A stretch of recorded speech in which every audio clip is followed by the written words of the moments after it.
ከቀን እንትኑ ትግሉ እየተበላሸ መጣ ማለት ነው። አሁን ላይ ያለውና በዛን ሰዓት የነበረው ትግል አንድ አይነት አይደለም። በነገራችን ላይ በጣም ልዩነት አለ። በዛን ሰዓት የነበረው የህዝብ ድጋፍ ነበር። እንደገና የትግል ፍቅርም ነበርኛ ምክንያቱም ኢትዮጵያ በሚለው ማለት ነው። አሁን ግን ሆዳም ይበዛል። እሱ በልቶ እኛ ጦም እናራለን ማለት ነው። ወይም ደግሞ አንተ ስለሞት ማንንም ግድ የለው ብቻ ራሱ ነው አይመለከተው። እንደዚህ አይነት አገዛዝ ላይ ደግሞ መታገሉ ትንሽ ከብዳል። እኔ በዚህ ትግል መታገሌ ልቤን ያከከኝ ነው እስካሁን የታገልኩት ማለት ነው። ምክንያቱም እኔ ስለናንተ መሰማው እኔ ካሁን በፊት ግዳጅ ወጥቼ ስለማለቅ ስለናንተ መሰማው ሌላ ነበር። አማራ ተወላጅ ከሆንክ ትገደላለህ፣ ምክንያቱም የት ነበርክ ትባላለህ የሚል ጥያቄ አለ። ከዛ ውጭ ደግሞ የመገናኛ ባለሙያ ሴኩሪቲ ነው። ሴኩሪቲ ከመሆኑ አንፃር ከዛ ትንሽ ግርን ንቅንቅ ካደረክ ቀጥታ ነው ግንባርን የሚል ማለት ነው። ህይወቴን ለማቆየት ፈልጌ እስካሁን እዛ ቆየው ማለት ነው። አሁን ግን ለግዳጁ ስመጣ እኔ የፋኑን ሀቅም እኔ እንደዛ አልገመትኩትም ነበር። ግዳጅ ወጣ ነው የቃሊም ግንባር የሚባል ቦታ ነው። ቃሊም ግንባር ነው የሚባለው።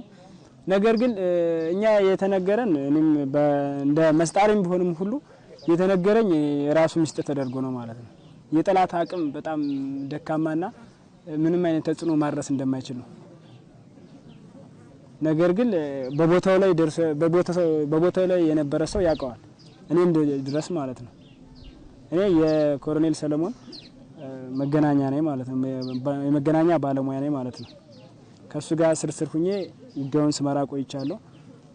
ሳስተባብር ቆይቻለሁ። አየሁት ውጋውን ሳይ የፋኖ ሀቅምና የኛ ሀቅም አይገናኝም። አንደኛ ያገባብ ስልቱ ይለያል። በጣም ይለያል። ያገባብ ስልቱ ይለያል። ቀጥታ መጥቶ ተራራው ስለጥፋል። ቀጥታ በየት እንደመጣ አልታየም ማለት ነው። ግን መረጃው ኢንፎርሜሽኑ ቢኖርንም ሁሉ ከየት እንደመጣ ከየት ላይ እንዳለ አይታወቅም ማለት ነው። ቀጥታ መጥቶ ቦምብ ቁጭ አደረገ። በዛም ስታይ ቁስለኛ ነው፣ በዛም ስታይ ቁስለኛ ነው፣ በዛም ስታይ የተሰዋ ነው ማለት ነው። እንደዛ ሲሆን እርግጥ በዛን ሰዓት የነበረው ግዳጅ በጣም ከባድ ነበር። የፋኖ ሀቅም ከሀቅም በላይ ነው ማለት ነው። ከተነገረኝ በላይ ነበር። አይ እንደዚህ ከሆነ እነዚህ ሰዎች በቃ እኔ መግደላቸው አይቀርም እጅ ከሰጠህ ትሞታለህ የሚባለው ወሬ እጄ ስለነበር ማለት ነው።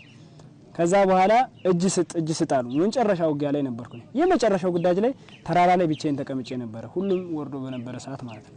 ከዛ ከፊት ለፊቴ ተኩሳል። እኔ ግን ዝም ብዬ ተስፋ ቆርጬ ተቀምጬ ነበር ማለት ነው። መግደል ሞቴ ለማይቀርብ ከዛ ተኩሱ በእኔ ላይ ሲረባረብ ወረድኩና ሸጥ ላይ ተቀመጥኩ ማለት ነው። ሸጥ ላይ ተቀምጬ መጨረሻ ላይ ሸጥ ላይ ተቀምጬ እጅ ስጡ ማንም ይነካችሁ የለም እኛ እንደሚዋራው አይደለም ሲል ራሴን ወጥቼ ሰጠው ማለት ነው። እንደ እስከ ሙሉ ማቴሪያል ማለት ነው ሰጥቻለሁ። እኔም እዚህ መጥቼ ሳይ እውነትም የሚወራውና አዚጋ ተግባር ላይ ያለው አይገናኝም። ቁርስ እነሱ ሳይበሉ ለኛ በሉን ማለት ነው።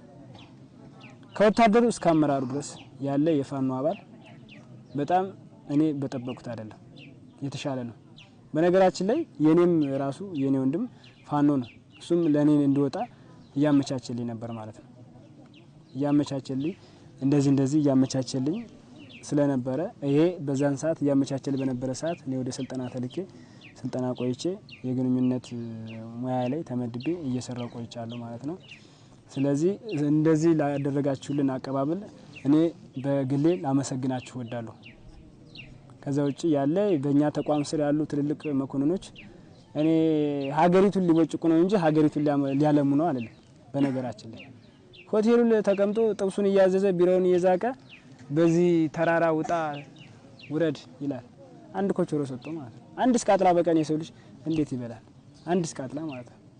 አንድ ስቃጥላ ከ2014 ጀምሮ እስካሁን እኛ በእግዚአብሔር ቸርነት እንጂ በእነሱ ቀለብ አይደለም እየኖርን የነበረው ማለት ነው። ራብ ይበላን ነበር። ብራችንን ይቆርጡ ነበር። ብራችንን አሁንም ቢሆን ይቆርጣሉ በየወሩ ብራችንን ብር አጥሯቸው ይሆን አይታወቅም። ብራችንን ክፍለ ጦር መሪው እንደምንም አድርጎ ቆርጦ ይበላል። ሁሉም ክፍለ ጦር መሪ ማለት ነው። የኛ ደሞዝ መንግስት ራሱ የመደበ አብይ ራሱ በአቅሙ ያቺን ማትረባ ደግሞ የመደባትን ከዛችን ቆርጠው ይወስዳሉ። እና እንደዚህ አይነት አሰራር በተሰራበት ስራ እኛ ተጨኩነን ነው የነበርነው። እዛ ጠላት እንትን ማነው እዛ በነበረው ኃይል አንድ ሰው ተርፎ ወጣ የለም። ሁሉም ሰው እዛው ነው የቀረው። ምክንያቱም የፋኖ አቅም ከአቅም በላይ ስለነበረ ዙሪያውን ከቦ ነው ያስቀረ። አንድም ንብረት ይወጣ የለም። ሙሉ በሙሉ ፋኖ ድል ተጎናፍቷል ማለት ነው። ወላ ሬዲዮ ወላ ሌላ ክላሽ ሌላ ምናምን የሚባል ነገር እየተንጠባጠበ የለም።